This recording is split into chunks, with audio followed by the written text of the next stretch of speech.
Hey guys, Chris Clothier here, and welcome to another episode of the Grind Podcast. Thank you for joining me for another week, trying to come back with some great information for you guys, our listeners. We are so grateful for the amount of time you've spent with us already. The launch of the Grind has been, to say it exceeded our expectations would be an understatement. The response has been fantastic. You know, we launched out with the Kent Clothier Executive Newsletter, which so far has been just a massive hit with those that have read it. They've loved the personal stories, the kind of less of the behind the scenes, but more of just the passion that comes from having been an entrepreneur for 55 years and wanting to share that knowledge and information, and whether it's lessons or tips, whatever it ends up being that he shares with his newsletter each week, or every other week. It's been received really, really well. My podcast is going great. I've already have some emails and responses from listeners out there. So I appreciate it. Thank you very much. Keep sending them in. I'm gonna jump onto a topic this week and waste no time with it, because it is in response to some questions I have already received. These are obviously challenges that entrepreneurs and investors alike have. It's so interesting how starting a business and investing in real estate, both of these things have so much in common. The steps we have to take, the dangers we have to face, the challenges that we have, they're real. And so already I've gotten a few questions that are all around pretty much the same topic. It's not so much how to get started, but it's a question about a direct challenge that we have. All right. That challenge it's all boiled down to a simple 4-letter word, and it's called fear. And I don't downplay it. Those that have sent me emails, of course, I've responded to everybody already one-on-one. I don't say fear as in we are scared of something. I say fear as in we believe in the unknown, and it's the negative side of the unknown. Of course, the counter to that, the flip side of the coin, is faith. Faith is also a belief in the unknown, but it's the positive belief in the unknown. It's the belief that whatever it is I'm facing, whatever challenge it is I'm going to undertake, whatever business I'm going to start, however I'm going to get started investing, no matter where your questions come from, the reality is that there's a big unknown out there for us. That's why you pay attention to something like the Grind. That's why you're paying attention to our newsletter and to let's get everything straight here, to the podcast that we've got, right? I mean, you want to follow the path of somebody that has been there before and been where you currently are. Well, I can tell you that there are a lot of unknowns in front of us as entrepreneurs or investors. There's a lot.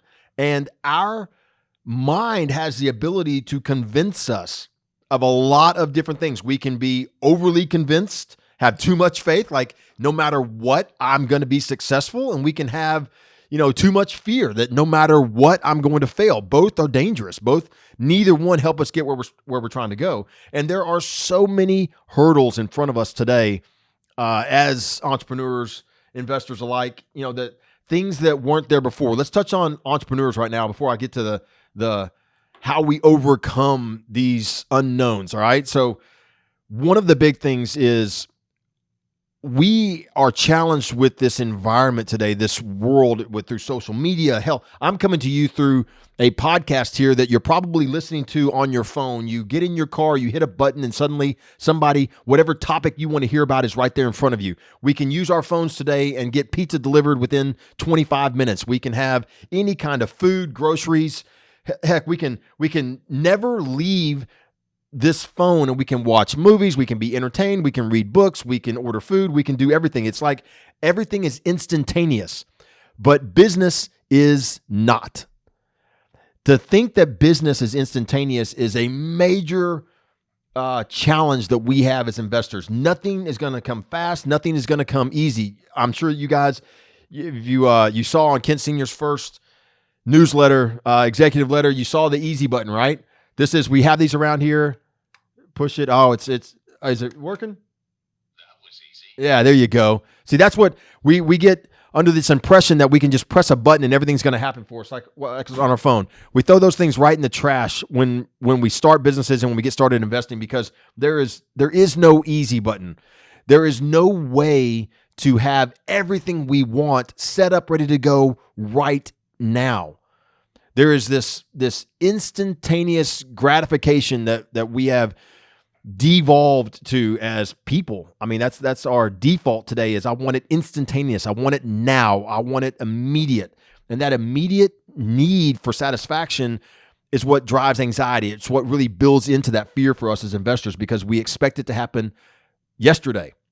We expect to start something new. Like with us, I'll roll it out to you with the grind. We have a expectation of where we want to take the grind to, the number of people we want to be communicating with on a weekly basis. And it's not a few hundred, it is in the hundreds of thousands. That's where we want to get to, the kind of influence that we believe that we can have, and the type of change that we can drive for investors and entrepreneurs out there. So it's not small, but it's not going to happen fast. We understand it is a process. There are multiple steps we have to take along the way.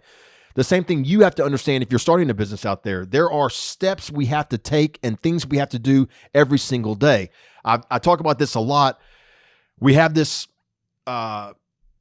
ability, I guess, as entrepreneurs, that there's this 60,000 foot view, which is when we get out, this is what we've built. When we have to go 60,000 feet up to be able to see the breadth and the scale of what it is we've designed.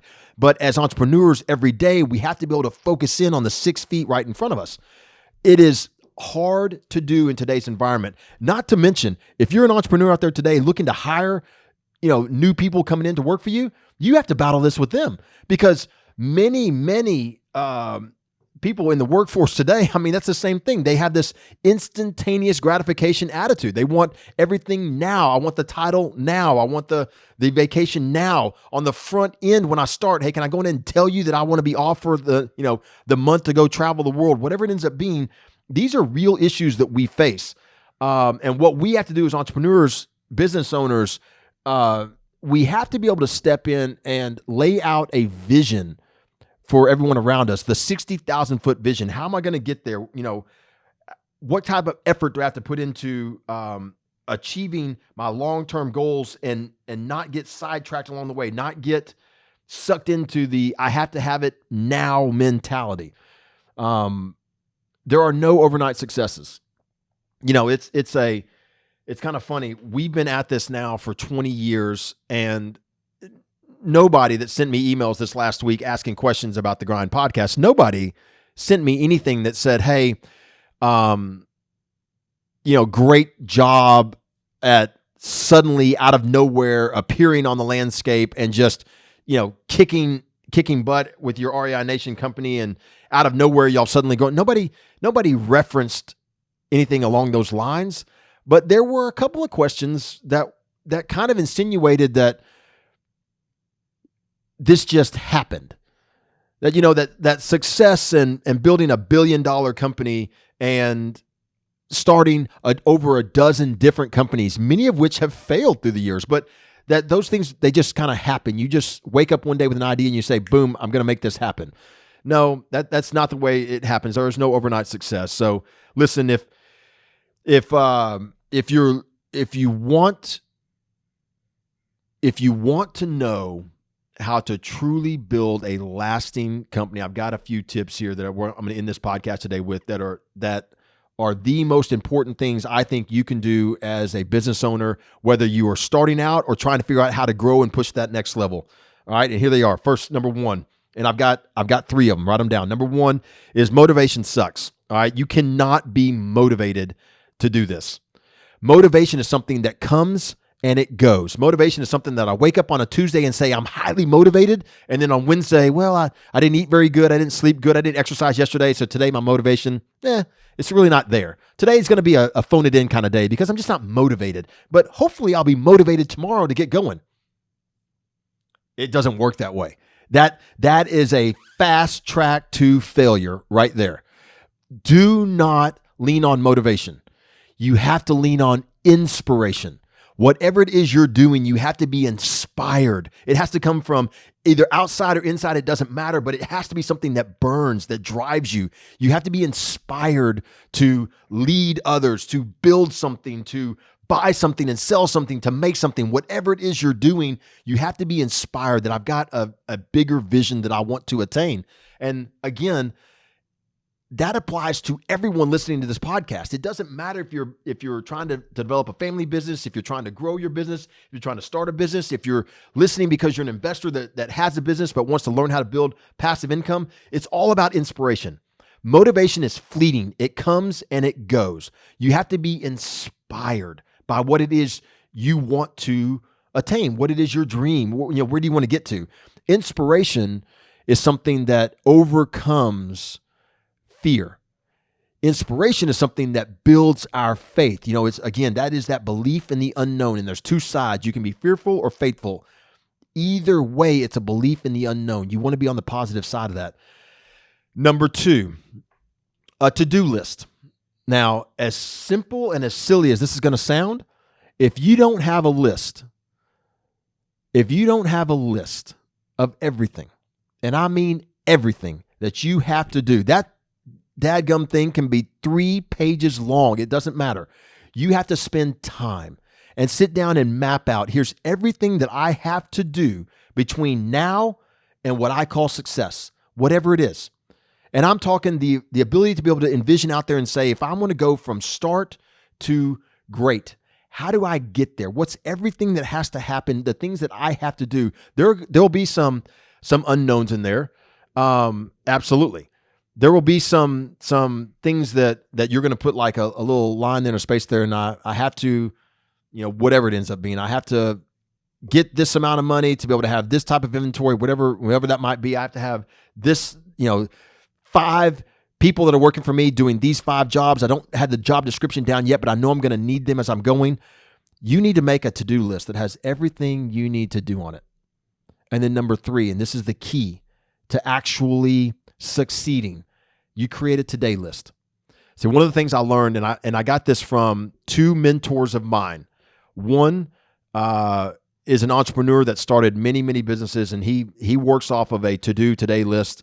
And then another one is he's a home builder right here in Memphis, one of the largest ones. He's a great mentor of mine, has taught me so much about not only leading people, but organizing, staying very much in the moment, and the importance of working off of a today list. Because when you make that to-do list and it's 3 pages long, you will never complete it. And if you judge yourself by getting that list done, you're going to quit. You're going to fail. But if instead you take your to-do list and you create a today list, and it's 3, 4, 5, 7, 1, it doesn't matter what the numbers are. It's items coming off of your today list that or your to-do list that I will do today. These are concrete actions that I must take. See, that's how you take the 60-foot vision, which is your to-do list. This is everything I have to do to get to my 60,000-foot vision. And then you periscope it down into 6 freaking feet in front of me. These are the things I have to do today. And if I stack those up and every day I get my today list done, pretty soon I'm going to look up, and what everybody thought was an overnight success, no, is an absolute badass, unbeatable, incredible company. I've reached my vision. I've done what I set out to do. Same thing can be said for investors that are building portfolios. I don't have 10 houses in one day, but I take actions every day that I look up one day and I've got 10 houses. There is a method to this madness, and that is the way you overcome fear is by faithfully executing actions. And how do you make sure that you faithfully execute action every single day? Well, you create a to-do list. And then from that to-do list, you pull out your today list. And you go to bed at night knowing that whether it was 1 or 10, no matter how many things I put on that list today, I've accomplished them. And as long as I'm accomplishing something on that list every single day, I'm moving towards and I'm moving forward to the success I want to have. Guys, it's a lot simpler than it seems. It's not as complicated or as difficult as some may make it out to be. It's just work. All right. It's just what we call the grind. That's what this thing is all about. Look, join me again next week. I've got other topics to come. We're getting a little more timely. I've got some great things I want to talk to you guys about. We're looking forward in the future to bringing some guests on here with us. I appreciate the time you spend with me. Thank you very much. If you haven't already done it and you're listening to the podcast, but you haven't subscribed to the Kent Clothier Executive Letter, go to thegrind.com today. Subscribe to the newsletter. It is fantastic. 55 years of experience boiled down into a fantastic executive letter. It comes out every 2 weeks on Sunday nights. It's free. It's a fantastic resource for you. I suggest you grab it. Until then, guys, join me for the next episode of The Grind. Until then, commit to the grind. We'll see you.